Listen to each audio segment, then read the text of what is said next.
For today's video guys, kay naman tay client nga magpataod og gutter sa ilang apartment ug magpataod po daw sila og cats and basin para di na mula pasak ang tubig sa ubos. Sawa pa nato sugdan niya mi diri sa bindingan sa atop kay nag-order og gutter para dalahon sa balay ni client. Kay kami iyahang gipapalit kay para magkalimao daw. Mao niya pag-abot namo dito sa ilaha, amo na nayon gisugdan para mahuman pud namo og sayo-sayo. Kay mintras nakainit pa, kay lisod kayo niya og maapsan patani og ulan. Kay danlog kayong ibabaw. Amo na dayon gipangtakloban ang kadakilid ani. Kay atubang raman ang gutter ani. Ug pag human namo og taklob ako ana po dayon gibuhatan sa downspout para sa agian sa tubig. Ang sukod sa ako ang downspout ani sa wala nako malingin 2.6 pilo dayon og 1 cm pikas-pikas. Paglingin ani igo kayo na sa number 3 nga PVC para sa cats and basin. Dako ang mong cats and basin apil downspout ani kay duha ra may ipabutang sa tag-iya para di daw kayo hugaw kada kilid ra. Abo apod tirada pag magatter mi nga pareha ani naa sa lisod nga area. Sumpay na mo og duha aya itaod para di na kaayo lisod kay kani ani nga building naa naman gud niya atop og ceiling. Mao nang lisod na kayo itaod ang gutter. Mayo gani kay makasulod amo ang wireless nga barina sa sulod sa 16 cut nga gutter. Katulo ay kaupat ug ang kalima. Kato isumpay na mo daan di guys. Aya na mo ibutang dito para isara. Tadi na namin magsumpay-sumpay di ano. Lisod magod.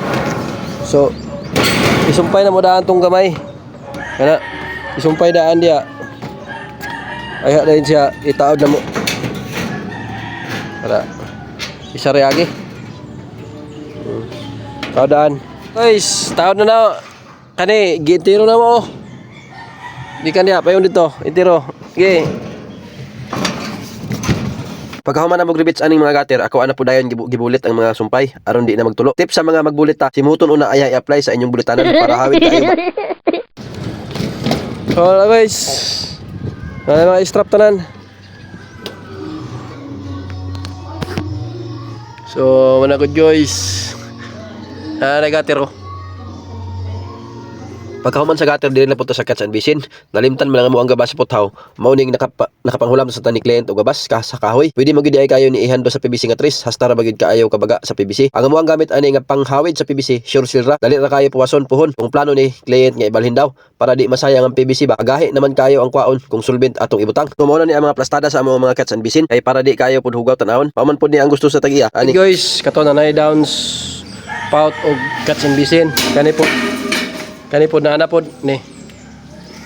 So mana diya na kadto ibutang.